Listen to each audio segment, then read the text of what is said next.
Episode 1 of Fin Condition. Here we go, fellas. Not quite sure how we fell into this, but we're going to make it happen. Seth Levit here, OJ McDuffie, and the legendary Sevach. This is not the fish tank. You might have thought you stumbled upon the fish tank. It is a fish tank CardCast. It's not the fish tank, whole separate RSS feed. But yeah, guys, so I had this crazy idea, and I figured I loved collecting trading cards as a kid. Sevach admitted he loved collecting trading cards as a kid. And OJ McDuffie loved being on trading cards as a football star. So why not do a show? But we didn't want to just do anything. There's a million things out there. And I'm not, the purpose here is not to just be an old curmudgeon, but I'm not crazy about where the card industry has gone and everything's in plastic and the slabs and the grades and all that stuff that you probably heard in our theme song there. I'm not into all of that. But what I am into is very specifically Miami Dolphins football cards. Right. I've always been into them. I collected baseball a little bit when football cards, especially in the late 80s when there was a big boom in football cards. That was a huge thing for me. But I've always loved my Miami Dolphins cards because if there's something that's brought the three of us together, it's our love for the Miami Dolphins. So we're going to, Juice, can we dive into it? Is that let's cool? dive into it. Okay, so not the fish tank, but it's kind of the fish tank. We are going to dive into it. Did you guys know that my first job was for the baseball card store on Broward Boulevard and Plantation? I worked for the original baseball card store here in South Florida. Did you know that? No idea. Did not know that. Broward and University? Broward and yeah, just kind of east of University. So there was the old baseball card store. I think Bruce Glaskin was the guy, and his son David might still be in the industry. And they had all kinds of great Dolphin stuff. And I think Bruce even represented Mark Clayton at one point. He was an attorney. He had a partner named Mark, but they were like the big daddies of baseball card stores at that point in time. Something opened up across the street called Debbie's, and she had a little thing going on. But yeah, I worked there right after high school before I went away to college. It helped me grab a few cards. You know, I was able to get some good deals there. No, I used to work at card shows. You got a good deal. You didn't just take anything, did you? No. That's not. Okay, I'm just making sure, man. Thank you for clarifying that, because if four I for them, one something... for you. Five for them, one for you. You know, I'm just making sure. No, but you know, people would come in to sell their cards, and even if the store wasn't interested, if we made an offer, we had opportunities to do things that way.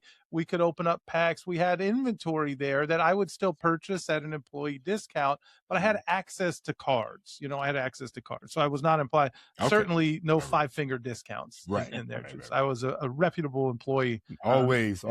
Short period of time that I worked. You're right against self-incrimination. You got that. Well, I think the statute of limitations up too, Sevach. So yeah, I think he's good. There's that too. I don't think anybody work in that case. Don't worry. No, let's hope not. But you never know. I mean, this is. It depends on what Seth pulls out. Like, we've been looking for that card. There's my Mickey man. But this is a day and age where people pull receipts. We're not trying to do that. We're just trying to pull great Miami Dolphins cards, and you cannot do a CardCast about Miami Dolphins cards without starting with this card, and it's the 1984 Topps Dan Marino rookie card. It is the card of all cards for the Miami Dolphins. Card number 123. There was a 396 card set, 1984 Topps football, and there are some studs in there. You know, there's the Eric Dickerson rookie, Howie Long rookie, Darrell Green rookie, Roger Craig rookie, of course, John Elway's rookie card, but there's no card cooler than the Dan the Man 1984 Topps. And I happen to have a few of these. I happen to have a few of these cards. And by a few, I mean 5. Okay. I think I used to have more, but I have 5. And they were all paid for, Juice. They were all paid for. Of course they were. Well, I mean, I know you can get them on the house nowadays if you find, you know, I mean, the way you work over in that building in your office, you know, Dan the Man's man is in that office. I can get a wild T-shirt. I cannot get. That's what I was getting at. Exactly I cannot get his rookie card. That's for sure. But if you bought a pack of these cards back in 1984, you know what? Guess what it would have cost you? What's that? I'm saying a pack back in 84. 84. 50 cents. Sevach, you got a guess? I was going to say 15 cents. Well, so it's kind of right in the middle there. So it's like in the 30 to 35 cent range. And for 30 to 35 cents, you got 15 cards. You got a stick of gum. And hopefully that stick of gum isn't against like the card that you want, because it oftentimes has that stain on it, or the little powder. And then there was a glossy insert as well in these packs, right? And so you would have had a chance ultimately to pull any one of these great ones. But the card of all cards, as I said, it's the Dan Marino rookie. As we get further along here on Fin Condition, we might have a more sophisticated way of sharing these cards. But it's the Dan Marino rookie, right? Look at one trade. Yeah, man. A young Dan Marino. And so there's a couple things to consider, or at least to think about with these cards. One of them is, I think at this point in time, when you were a rookie, Juice, they actually had cards your rookie year, right? So you could, 1993, you're drafted, you could get a 1993 OJ McDuffie rookie card. I think we might feature one of those on another episode of Fin Condition here. Boy. Yeah. But the at this period of time, the rookie cards for players would come the year after. They wouldn't have cards until the year after they played. So it's a 1984 card. Dan Marino, of course, was famously fell to the Miami Dolphins in the 1983 draft, with a lot of quarterbacks taken ahead of him, including Todd Blackledge. But watch yourself. I don't know. Yourself. I get that stay he away was from Penn State, dog. I get he was a Nittany Lion. No, man, we starting this thing off wrong, Big Seth. He was not Dan Marino. That's all I'm trying to say. He was not Dan Marino. Okay. And so there's all kinds of stories about that. But what's great is, so 1983, he has this. He makes it to the Pro Bowl as a rookie, sets all kinds of rookie records. But who knew what was about to happen, the hell he was about to unleash on the National Football League and all of sports? Because in 84, he has, I don't know, I would say arguably one of the greatest single seasons in the history of sport, right? You could, that's probably another podcast. We could debate that. But the things that he did, 5,084 yards, 48 touchdowns, had never been seen before. And so his rookie card is an 84 card for that year, right? So that, I think that's kind of neat that, 83 is a rookie, 84 is when the card comes out. And I think it just makes it a little bit more special because the 1984 Dan Marino season is one for the ages. Do either of you have one of these cards? Hell no. I mean, we didn't work in the shop, on University in Broward for one. And I definitely didn't have, 35 cents in my pocket, Big Seth. You big baller, you. In 84? Nah, man. Where were you in 1984? What year did you get to? So you were still at Hawken? Were you at Hawken? Junior high. Okay. Because you could have bummed 35 cents off from one of those rich private school kids. Bro, I was buying little like little cassettes, for a penny. Remember that little scam they got me on, man? And then you had to, I got caught up in some like Publishers Clearinghouse stuff or something back in the day. Okay. All right, so and I had to scrape those pennies together for that, Big Seth. And my mom said, "You big dummy." They're coming for you. And sure as hell, they did. Yeah. Well, you should have bought a couple of packs of 1984. And what about you, Sevach? Do you have one? No, I was not walking around in 1984. When were you born? I was born 1992 is when I was born. He wasn't even swimming yet, Big Seth. Oh, yeah, exactly. Juice, he damn near missed your draft day. I know, man. He doesn't remember. It don't matter. No, he doesn't remember it. I made that comment to Juice before.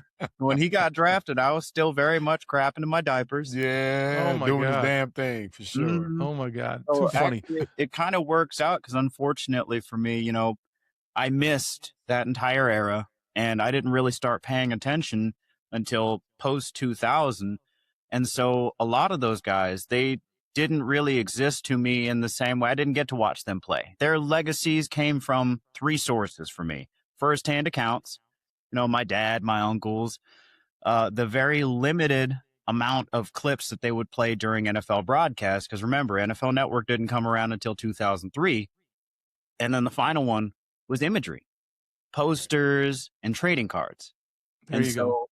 How he exists on that card, I mean, that's who I came to know, Well, in that case, I can't wait to the episode where we discuss the OJ McDuffie card and how he exists on it. But that's for another episode. So you'll catch that in another episode of Fin Condition. Hopefully you are subscribing and liking, and you'll catch that episode. But right now we're going to focus on Dan the Man.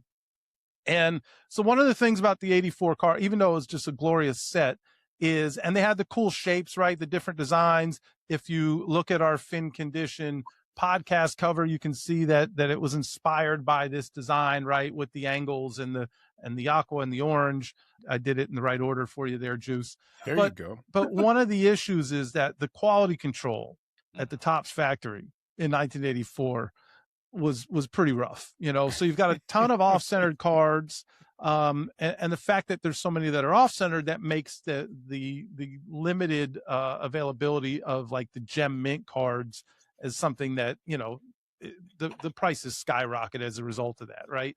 But they're not just off-centered, because sometimes the way it's laid, and I'll put it up here again, the way it's laid out and it's angled, sometimes they start to look like they're turning on you.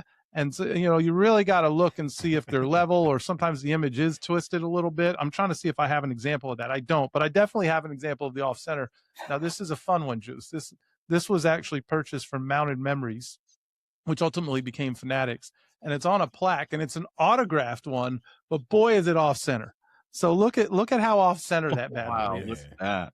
Look at the edge on that. The signature is pretty sweet. Yeah. And I've left it in here the whole time. It's protected it. Think about how old these damn cards are now. Juice, we forget how old we are.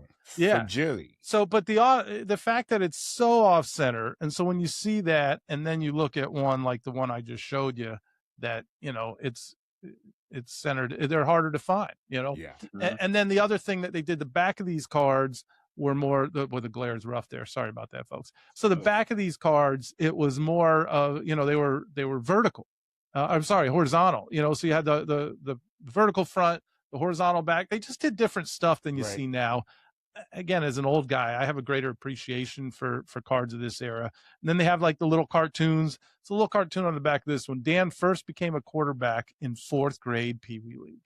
In case you didn't know that. Dan Marino, 4th grade Pee Wee League. Dan Marino, I bet he's a running quarterback back then. Probably could move a little better than he could. But I bet that release was still nasty in 4th grade. Filthy. His dad taught him that from birth, from the womb. He said he came out of the womb being able to throw. He said that's quote unquote from Dan Marino. Came out of the womb. It's a Pittsburgh thing. Yeah, it is a Pittsburgh thing. And unique to him. So that's one of the issues. If you look at them, it's like I'm looking at 4 of them, 5 of them here. I mean, well, the autograph one is so off center, it's not even worth looking at. But you start to kind of look at that. The corners get a little soft. So that's something that you notice. And so I read that, and we're not into the PSA grades here, but I think it's important to bring it up. There were more than 30,000, at least at the time that whatever this was published, 30,000 Marino rookie cards have been submitted to PSA for grading. And so this is as of August of 2024, I'm reading this. Only 417 of them out of 30,000 got a PSA 10. Wow. So, hard to find. Again, PSA grading is something that we can discuss at a later time, but it just shows you how rare it is to get one that's in perfect condition. But I don't give a shit about perfect condition. Like, to me, it's, man, I got 5 Dan Marino rookie cards in my hand, and that's a big deal. And I think it's a big deal because Dan was the man. And out of the 3 of us here, we all got to watch and enjoy. Sevach did eventually get to watch some of him as a young buck with a pacifier in his mouth. Right. But you played with this guy. Yeah. You got to play with him. You got to catch touchdown passes. You caught his friggin' 400 touchdown pass, and one before it and one after it. and we're in the huddle with him. You got to see the fire. You got to see what it took for him to get ready every week. Tell us a little bit about that. I know this is a trading card podcast, but you have a unique perspective. Oh, absolutely, man. For me, in 84, hell, what was I, like 12 years old? 14, 15 years old, so only time I knew anything about Dan Marino at that point was, that he was on Tecmo Bowl, and I was killing kids in Tecmo Bowl with Dan Marino and the Marx Brothers, only people I couldn't beat back then, I think, were the Bears. Their defense was ridiculous, when I had Marino, we was chucking that rock around the yard. And then, you watch him in commercials back in the day. I'm living in Cleveland, Ohio, and this dude's down there selling ice toner gloves in South Florida. I'm like, you need to come up here and pass some of those out when I'm catching the bus to go to my high school or junior high or whatever it might have been, man. But then, you get an opportunity, Big Seth, as a wide receiver. What do you want as a wide receiver? I mean, you want a quarterback that's badass, man. And boy, did I strike gold with that when I got drafted by the Dolphins in the first round. And Dan Marino was my quarterback. I mean, come on, man. It was like, I told you about me in video games watching those dudes, man. When you walk in the locker room and see these dudes are larger than life. And I'm thinking, I made it, man. I'm drafted. Right. I'm playing, I finally got a jersey with my name on the back and stuff like that. But then you walk in and you feel like, damn, I feel like a little kid up in here with these grown men that have been doing it for a while. And then that dude right there was that man, Dan the man. It was legit, man. You're looking at a locker room that had 65 lockers, had 85 guys, and Dan still had 2 lockers, man. That told you he was the man up in there. One for the stereo, right? Dan, for whatever it might have been, man. He whatever he wanted to use it for. He could just use it for, just to have it open, just so you look, and this is me. Look, my name's up here, But be able to go out there and actually, receive passes from Dan Marino, dude, it was like a dream come true, man. I mean, you get to the league, as a wide receiver, you just want opportunities, man. And it took a little while, Big Seth. It really took a little while. I joke all the time about the Penn State thing we had going on. But at the same time, though, to go out there and watch him work with Urban Fryer, and at the beginning, Mark Duper and Mark Ingram and Tony Martin, So cool. I mean, his precision and the route running and Danny putting it on before they even came close to coming out of their breaks. You see guys now, they'll wait to come out. You can't wait. Danny never waited, man. And he loved to hit you in the face mask if you didn't get your head around fast enough.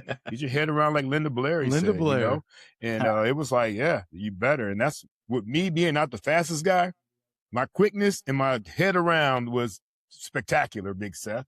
And so, yeah, and be able to pluck that thing every time he threw it, man. So it was just so much fun watching him work, watching him operate, watching him change plays, watching him watch film and dissect and come up with 1 or 2 plays that can be a difference maker in a game. I mean, it was special, bro. And it's, to this day, Danny and I are cool, and that's even more special for me because not only was he the greatest quarterback, in my opinion, definitely the greatest passer in the NFL ever, but he's also a great cat. And that's really cool, man, to this day. Amazing. I love it. And couldn't agree with you more other than, I didn't have those experientos on the field. Yeah. I got to watch a lot of it. You could probably catch some on the sideline warming him up, Big Seth. Yeah. Even those fastballs were tough, man. No, I can tell you a real quick story about those fastballs, please. Too, because, Danny could throw all day.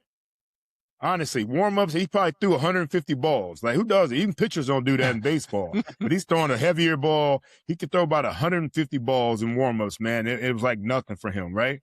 So before we left, I want to say it's either Duper or Clayton that caught his last few fastballs before he went to teamwork. And they're 10-yard fastballs from him. So he winds up and just fires them, right? And so when they left, Urban Fryer became that guy. And so Irv's catching those fastballs, and I'm like, man, I can't wait till I'm that dude. I can't wait till I'm that dude. Then once Urban Fryer was going, I became that dude catching those fastballs, and it was great, man, because you talk about getting ready for a game. If you're catching, I don't know what they're throwing about, probably 80 something, maybe 80 miles an hour, from 10 yards, it probably looks like 90, 95 coming at you, and you're those things in, man. You're game ready at that point, man. So that was always a special moment for me too, when I became the guy that was catching those last few fastballs from Dan Marino. All right, thank you for sharing that, because none of that's on the back of this. No, I wouldn't be, because that's 84. Right. That's a good. That's a good point. It might have been there, at that point in time. So, yeah, man, Dan Marino, single greatest passer in the history of the game, certainly for our money, but also one of the single greatest trading cards in the history of the hobby. I had to flash the 3 there. I couldn't put the 4th one up there just because of the pegs. These are, I look at them and there's probably some value here, and I just can't give these up. No doubt. Yeah, I just can't give these up. Why would you? So that's it. 1984 Topps, Dan Marino. If you have yours, if you have multiple, tweet at us. Post something in the comments. We'd love to hear about your cards. I mean, that's going to be a big part of Fin Condition. It's not just about the cards in our collection and our favorites. We want to hear about yours. Go pull out the binders. Let us know, how did you get your 84, Dan Marino? Do you wish you had one? Were you not born like Sevach? We want to hear all about that stuff. Next up, we're going to talk about more cards. And one of these episodes really soon, Juice, we need to hear about your rookie card. So I know there's a great story. Do we have to, Big Seth? I think we need to do a whole episode on it. We do. You know we do. Well, that's it. Look, it's a brand new show. Even though you're familiar with the Fish Tank, this is a brand new show. Please share it with your friends. Definitely give us that 5-star rating. That's going to help get the show around. Share it, talk about it, throw us some comments. And, if you want to listen to it on more than one platform, we're okay with that as well. Either way, this has been Fin Condition. It is the only podcast where we don't give a damn if you have PSA 10s as long as your cards are in fin condition.